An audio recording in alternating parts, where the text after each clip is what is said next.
গতকাল থেকে মেয়েটার প্রচুর জ্বর, মানে গতকালকে টিকা দেওয়া হয়েছে। সারা রাত তো সে একটুও ঘুমায়নি, আমাকেও ঘুমাতে দেয়নি।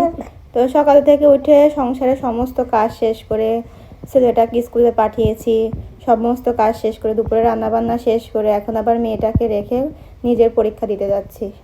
তো অসুস্থ মেয়েকে রেখে আর পরীক্ষা দিতে যেতে মন চাচ্ছে না, মেয়েটার অনেক জ্বর। তো কিছু করার নাই, এটাই আসলে মাতৃত্ব, এটাই দায়িত্ববোধ, দায়িত্ব পালন করতেই হবে, পরীক্ষা দিতেই হবে। তো আমি আমার এরকম ব্যস্ত লাইফকে খুবই উপভোগ করি, এটাই মাতৃত্ব। তো সবাই দোয়া করবেন আমার মেয়েটার জন্য, যেন তাড়াতাড়ি জ্বরটা ঠিক হয়ে যায়। টিকা দেওয়ার কারণে জ্বরটা আসছে আসলে।